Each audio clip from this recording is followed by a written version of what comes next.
Hi everybody, I'm back with another video. This time I've got some cards that I wanted to show you, some pop-up cards using Graphic 45 Alice's Tea Party collection.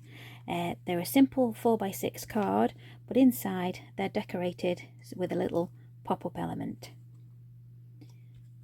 So before I show you these, I'll show you what I used.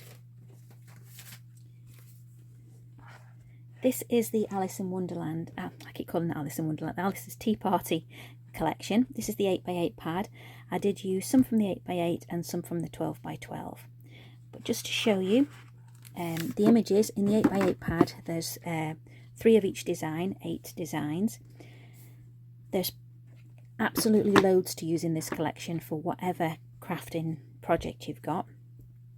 There's great little sheets of toppers. Really detailed. There's lovely flowers that you can fussy cut and add the elements on. I quite enjoy doing these because they're great to add just little corners and just finish it off with some extra embellishments that you've cut yourself. Teapots, tea party, so you don't even have to have the Alice theme in there. You can just do a tea themed card if you're sending somebody an invite and you just want to have the teapots and teacups on there. There's also more flowers for the backgrounds and sentiments. Your invited tea party. It's always time for tea. I'm late is a really good one as well, especially if you're sending a belated card. Really detailed images of Alice. These are perfect. These I've used quite a lot in the 8x8 and the 6x and the 12x12.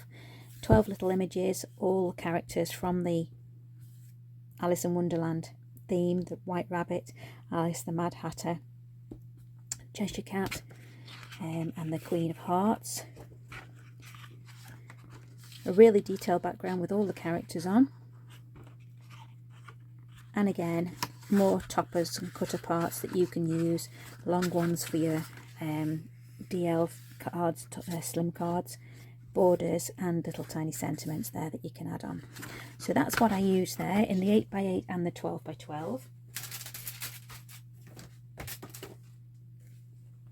I also used some of the papers from the 12x12 patterns and solids.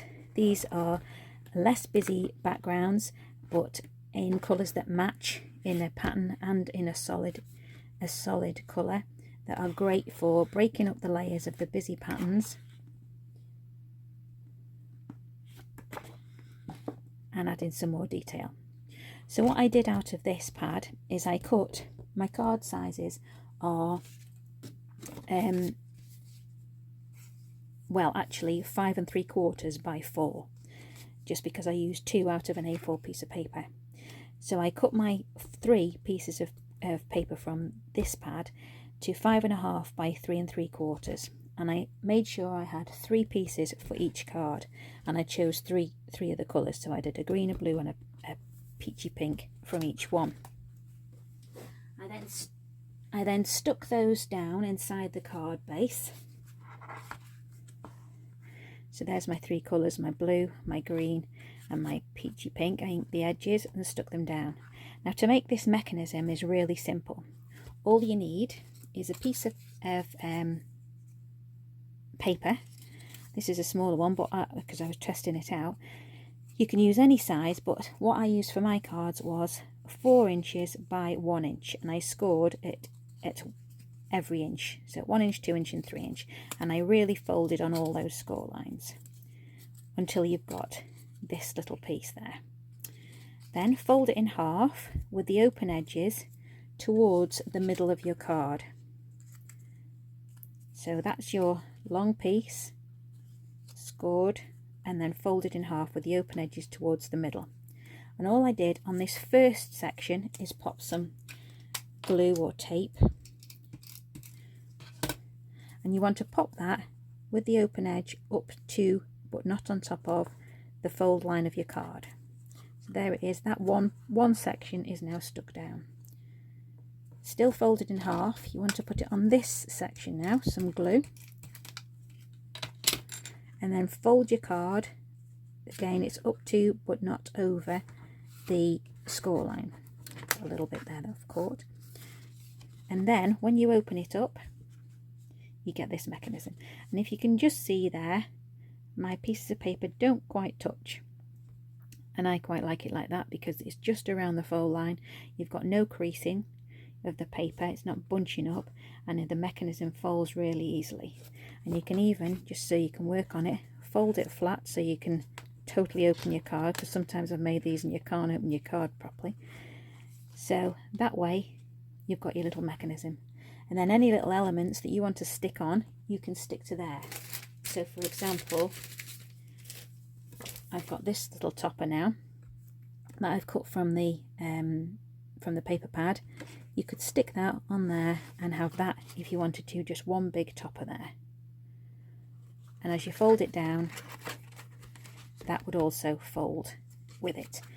Now, depending on the size of your topper, you need to make sure that when it does fold down, it doesn't poke out at the bottom. So be aware of that before you stick it on. So that's really simple how I made the mechanism. Really easy, but quite effective.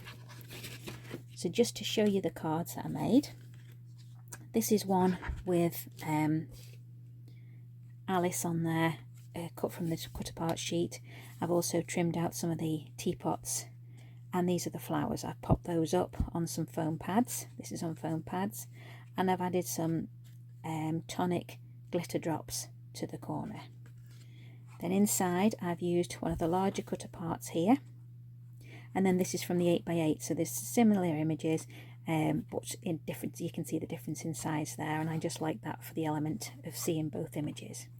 This is one of the journaling cards, the back of the journaling cards that I used as a place to write my sentiment. So that was the first one. Then I did another pinky themed one, this time using one of the bigger cut apart images. And again, inside I used the elements from the papers. This is the Jack or the Knave of Hearts, I'm not quite sure on that one, and the Mad Hatter, and again one of the journaling cards and a border from one of the papers. And I've just put one layer so that it's not too bulky. This is in the blue themes, and here again I used the blue papers, some borders, and did exactly the same there with the white rabbit in his little outfit. And finally a greeny themed one with Alice and the flowers, and inside the Cheshire Cat and the tea party already. Just one thing, just to break the images up from these busy papers, I used layers of the patterns and solids you can see behind, just to break up the patterns. So again here and here. Yes, you could just stick them straight on, but breaking this up does make them stand out from the background. See if I can show you another example there with the green, because my topper was in the pinky colours of the background, so I wanted to make it stand out. There I used a little bit of blue to make him stand out as well from the background.